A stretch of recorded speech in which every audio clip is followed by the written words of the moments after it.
السلام علیکم ناظرین، میں حفظہ بہاری آپ کے ساتھ ہم خیال۔ ناظرین، پاکستانی ڈرامہ دیکھنے والے فاطمہ سریا بجیا کو کون نہیں جانتا۔ فاطمہ سریا بجیا نے اس وقت ڈرامہ تحریر کیا جب عورت تو بڑی دور کی بات، مرد بھی ٹی وی اور شوبز کے قریب نہیں آتے تھے۔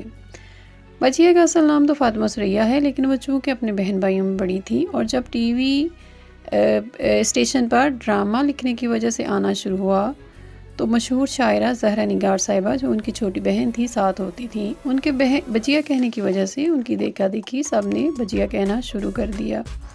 فاطمہ سریا بجیا صاحبہ 1 سپٹمبر 1930 کو حیدرآباد دکن میں پیدا ہوئی۔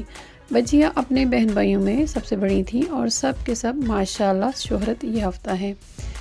فاطمہ سریا بجیا اور انور مقصود صاحب ٹی وی ڈرامہ کی وجہ سے شہرت رکھتے ہیں۔ زبیدہ طارق صاحبہ نے کوکنگ کے حوالے سے شہرت پائی۔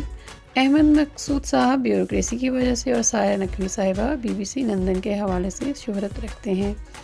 فاطمہ سریا بجیا کے نانا سید نثار احمد یار جنگ اردو فارسی کے عالم تھے۔ دادا کا تعلق حضرت حمید الدین ناگوری رحمۃ اللہ علیہ کے خاندان سے تھا۔ ان کے والد قمر مقصود حمیدی انگریزی زبان کے اسکالر تھے، شعر و شاعری سے لگاؤ رکھتے تھے۔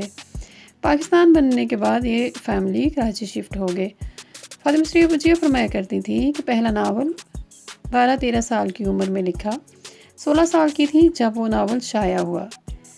ٹی وی پر آنے سے پہلے ریڈیو کے لیے بہت سے ڈرامے لکھے، اخبارات اور رسائل میں بھی باقاعدگی سے لکھتی تھیں، لیکن ٹی وی کے لیے پہلا ڈرامہ 1965 میں لکھا، قصہ چہار درویش، جو کہ بہت پسند کیا گیا۔ فاطمہ سریا بجیا نے جاپانی سندھی لوک کہانیوں کے ترجمے بھی لکھے، لیکن اصل شہرت انہیں PTV کے ڈرامہ لکھنے سے ملی۔ شمع، افشاں، انا، عروسہ وغیرہ آپ کے شہرت یافتہ ڈرامے ہیں۔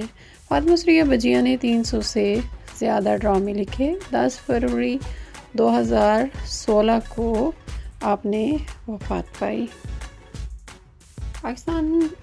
پاکستان میں جہاں کہا جاتا ہے کہ عورت کا باہر نکلنا، اپنے آپ کو منوانا بہت ہی مشکل کام ہے، وہاں فاطمہ سریا بجیا جیسی عورتیں بہت سے دوسرے لوگوں کے لیے مثال بنی۔ اللہ تعالیٰ انہیں غریق رحمت کرے اور ان کے درجات بلند کرے، آمین۔ السلام علیکم ورحمۃ اللہ وبرکاتہ۔